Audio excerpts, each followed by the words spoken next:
नमस्कार, स्वागत है आपका। चलिए आपको सीधा सिद्धार्थनगर लेकर चलते हैं, जहां पर सीएम योगी क्या कह रहे हैं वो देखते हैं। उपलब्ध कराने में मदद मिलेगी।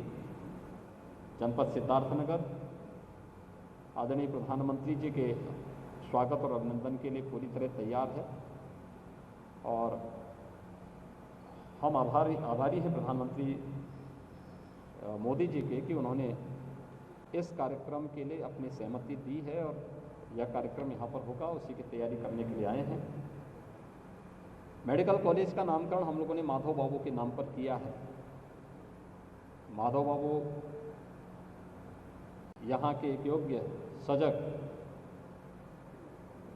राजनीतिक कार्यकर्ता थे।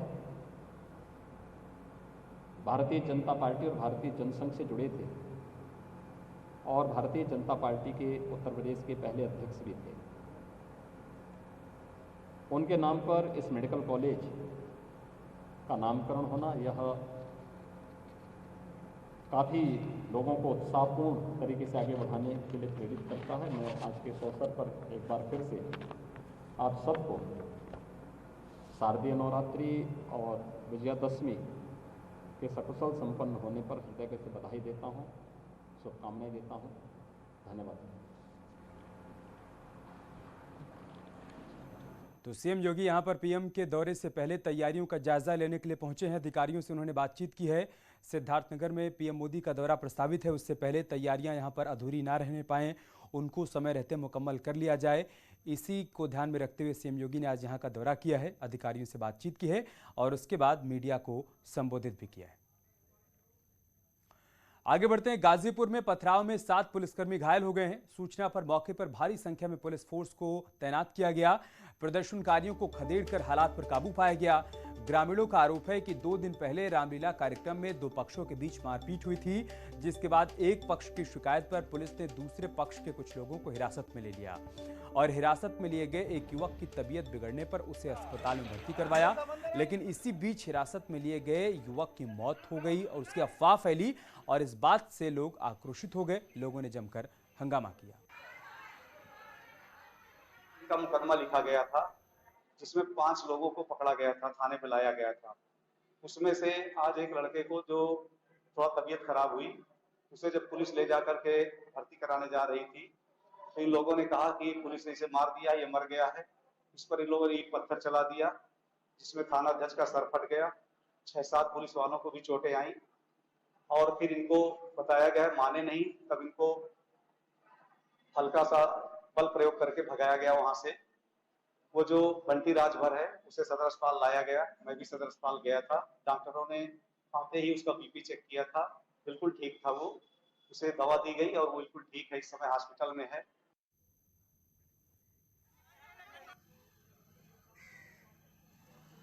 तो ग्रामीणों और पुलिस के बीच झड़प हुई है, जिसमें 7 पुलिसकर्मी घायल हुए हैं। तस्वीरें भी आप देख सकते हैं। पुलिसकर्मियों पर ग्रामीण पत्थर बरसा रहे हैं। हमारे सहयोगी मनीष मिश्रा इस वक्त हमारे साथ जुड़ चुके हैं। मनीष, क्या जानकारी, क्या हालात हैं इस वक्त वहां पर? देखिए, पूरा मामला मलदा थाना क्षेत्र का है। यहाँ पर आज उग्र ग्रामीणों ने थाने पर पथराव किया, उसके सामने सड़क जाम की और ये घटना 2 दिन पहले रामलीला के दौरान 2 बच्चों के बीच मारपीट के बाद शुरू हुई थी, जिसमें आक्रोशित ग्रामीणों का आरोप है कि स्थानीय पुलिस ने एक पक्ष की कार्रवाई की है और दूसरे पक्ष के कुछ लोगों को गिरफ्तार किया था। हिरासत में लिए गए थे 2-3 युवक, उसमें एक युवक की हालत बिगड़ गई, जिसके बाद ग्रामीणों ने थाने के सामने सड़क जाम कर पुलिस पर पथराव किया है। एसएचओ समेत 7 पुलिसकर्मी इस घटना में घायल हो गए हैं। फिलहाल मौके पर भारी संख्या में पुलिस फोर्स तैनात है, पीएसी तैनात है और पुलिस अफसरों का दावा है कि अब हालात काबू में हैं। जी ठीक है, बहुत शुक्रिया आपका हमारे साथ जुड़ने के लिए और जानकारी हम तक पहुंचाने के लिए। उधर बस्ती के कलवारी थाना क्षेत्र में जमीन के विवाद में दबंगों ने कथित तौर पर एक गरीब परिवार को जमकर मारा पीटा है और बाद में उसके घर को आग के हवाले कर दिया। पुलिस ने 8 नामजद और 20 अज्ञात लोगों के खिलाफ केस दर्ज किया है। आपको बता दें कि जमीन विवाद में खेमऊपुर गांव के निवासी संतराम और उनके परिवार वालों को गांव के दबंगों ने लाठी डंडों से बुरी तरीके से मारा पीटा। दबंग इतने पर भी नहीं रुके, वो उन्होंने मकान को आग के हवाले कर दिया, जिससे घर में रखा अनाज और सामान जलकर राख हो गया। पुलिस का कहना है कि अभियुक्तों की गिरफ्तारी के लिए टीमें बना दी गई कि विपक्षी गणों द्वारा उनके परिजनों के साथ मारपीट की गई है और उनके घर के बाहर स्थित झोपड़ी में आगजनी की घटना की गई है। इस सूचना पर थानाध्यक्ष कलवारी एवं क्षेत्राधिकारी कलवारी द्वारा जो है मौके का निरीक्षण कर लिया गया है और इस संबंध में मुकदमा अपराध संख्या 213/21 उचित धाराओं में पंजीकृत है और इसमें अभियुक्त गणों के विरुद्ध उचित कार्रवाई हेतु निर्देश निर्गत कर दिए गए हैं। हरदोई में स्पोर्ट्स स्टेडियम में खेल प्रतियोगिता के दौरान बच्चों ने महिला कोच की पिटाई का मामला सामने आया है। बच्चे लखनऊ की कबड्डी टीम की महिला कोच की पिटाई कर रहे हैं। दरअसल खेल के दौरान विरोधी टीम हूटिंग कर रही थी, जिसके बाद हूटिंग से नाराज कोच ने बच्चों को पीट दिया, जिसके बाद नाराज बच्चों ने भी महिला कोच की पिटाई कर दी।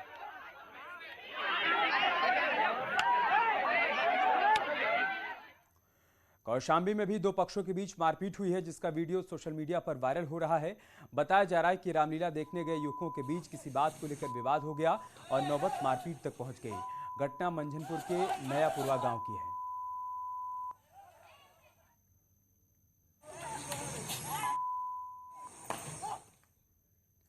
मुजफ्फरनगर की नगर कोतवाली पुलिस ने एक मकान में छापेमारी कर नकली नोट बरामद किए हैं। पुलिस ने मौके से 3 बदमाशों को गिरफ्तार भी किया है। तीनों नकली नोट बनाते समय रंगे हाथों गिरफ्तार किए गए। पुलिस को मौके से 12,000 के नकली नोट मिले हैं, जिसमें 200 और 500 रुपए के नोट शामिल हैं और साथ ही नकली नोट बनाने के लिए प्रिंटर मशीन भी मौके से पुलिस के हाथ लगी है।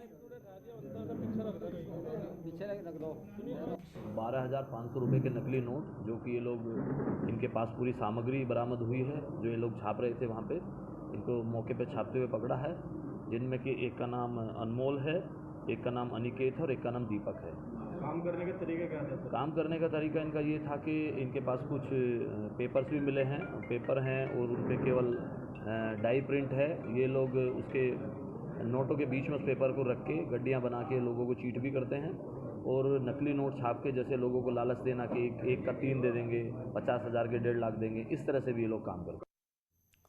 मुजफ्फरनगर के सिविल लाइन थाना इलाके में आज दो पक्षों के बीच जमकर मारपीट हो गई, जिसका वीडियो सोशल मीडिया पर वायरल हो रहा है। बताया जा रहा है कि पति पत्नी के विवाद को सुलझाने के लिए जुटे रिश्तेदारों के बीच जमकर मारपीट हुई। पुलिस ने दोनों पक्षों की तहरीर पर मामला दर्ज कर लिया है।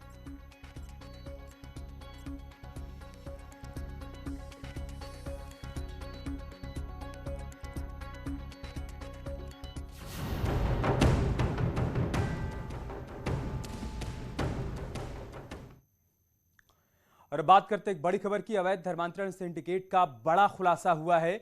यूएसए, यूके और खाड़ी देशों से फंडिंग का खुलासा हुआ है। एटीएस की ओर से कोर्ट में दाखिल चार्जशीट में इस बात का खुलासा हुआ है। विदेशी संस्थाओं से करीब 150 करोड़ की फंडिंग का खुलासा हुआ है। उमर गौतम की संस्था को ब्रिटेन के अल फलाह ट्रस्ट से 57 करोड़ रुपए मिले थे। मौलाना कलीम की संस्था को 22 करोड़ रुपए मिले थे। भारी मात्रा में हवाला के जरिए फंडिंग हुई। मौलाना कलीम ने नोएडा में कई प्रॉपर्टी भी खरीदी है।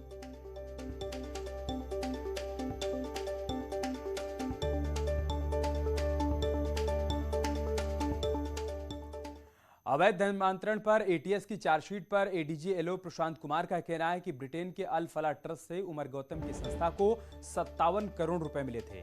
मामले में लगातार गिरफ्तारी और बरामदगी जारी है। हवाला के जरिए भी करोड़ों के लेन देन की जानकारी मिली है। अब तक 16 आरोपी गिरफ्तार किए गए हैं। 10 के खिलाफ चार्जशीट भी दाखिल की जा चुकी है।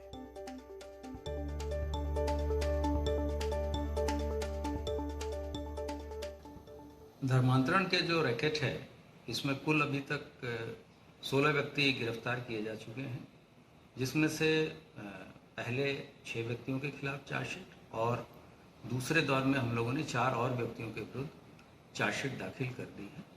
तो इस प्रकार कुल 10 व्यक्तियों के विरुद्ध चार्जशीट दाखिल की जा चुकी है तथा अब तक जो साक्ष्य मिले हैं उसके हिसाब से जो एक ब्रिटिश संस्था है अल फलाह ट्रस्ट, इससे 57 करोड़ रुपए की फंडिंग हवाला के जरिए हुआ है, इसके साक्ष्य मिले हैं।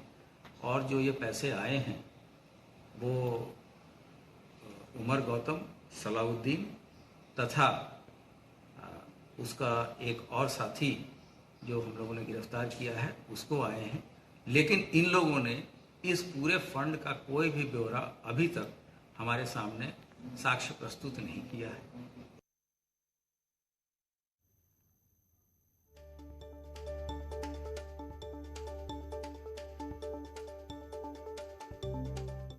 उधर फर्रुखाबाद में आपसी रंजिश में युवक को बुरी तरीके से घायल कर दिया गया। घात लगाकर बैठे लोगों ने एक शख्स को बाइक से नीचे गिराकर उसके साथ जमकर मारपीट की। बाद में मौके पर पहुंचे सीओ ने शांति व्यवस्था बनाए रखने के निर्देश दिए। घटना के बाद से गांव में तनाव है। दोनों पक्षों में पहले भी रास्ते को लेकर विवाद हो चुका है।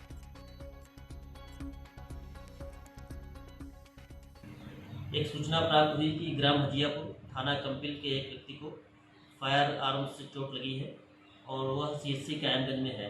फायर आर्म से चोट उनके भाई ओमकार यादव पुत्र सूर्यदार यादव को लगी। उसके बाद वह मेडिकल परीक्षण कराने यहाँ पर आए। मजरूद का मेडिकल परीक्षण सीएचसी कायमगंज में कराया गया, जहाँ से उसे जिला अस्पताल रामनगर लोहिया रेफर किया गया। इस संबंध में अभी कोई तहरीर प्राप्त नहीं हुई है। तहरीर प्राप्त होते ही अग्रिम विधिक कार्रवाई की जाएगी। यार रुक रहे एक छोटे से ब्रेक के लिए, जल्द लौटेंगे कुछ और खबरों के साथ।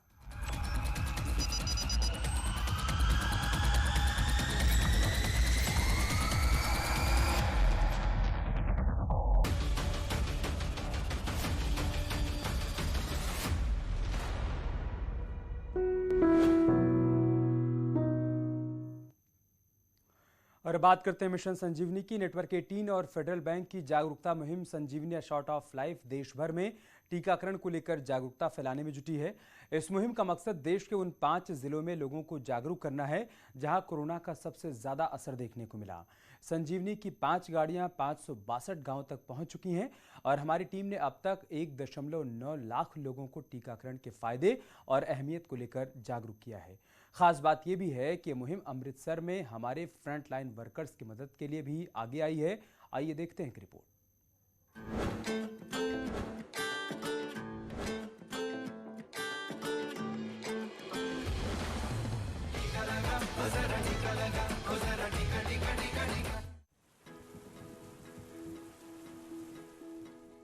It's a great feeling here to be here in Natari, especially because we are on the borders. And what I understand is that the expectation or the targets that we had for vaccination in this district of Amritsar is already achieved. That indicates the willingness of people around to accept the vaccination, though there was a lot of resistance in the beginning.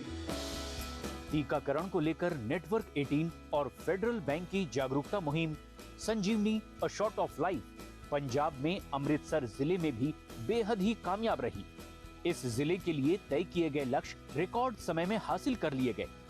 महज 1 महीने पहले जब यहां इस मुहिम की शुरुआत हुई तो टीकाकरण को लेकर लोगों में बहुत ज्यादा डर और झिझक का माहौल था।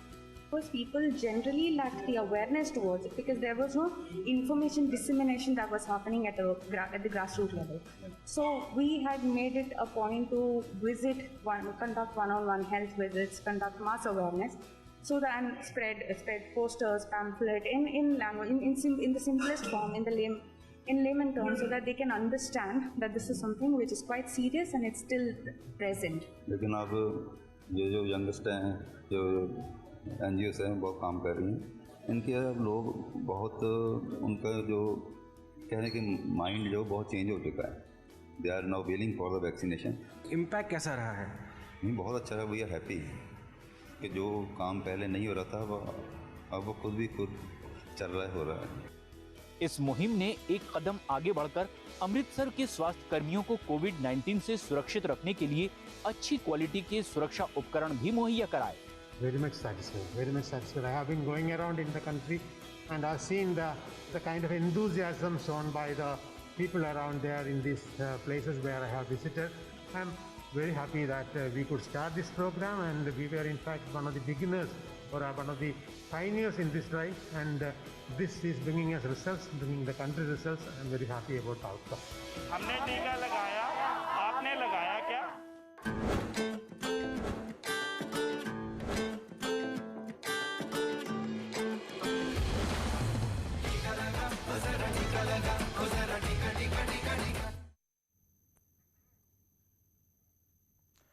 कामयाबी की कोई कहानी एक दिन में मुकम्मल नहीं होती, लेकिन ईमानदारी, लगन और सच्चा संघर्ष हो तो सफलता की कहानी एक दिन पूरी जरूर होती है।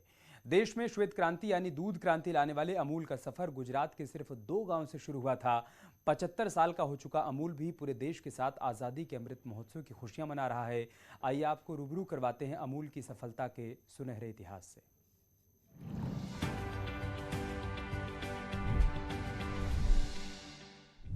खेड़ा मिल्क यूनियन ने साबित कर दिया कि लगन, समर्पण और ईमानदारी से पूरे समाज की भलाई के इरादे से कोई काम यदि सबकी भागीदारी से किया जाता है तो कामयाबी जरूर मिलती है।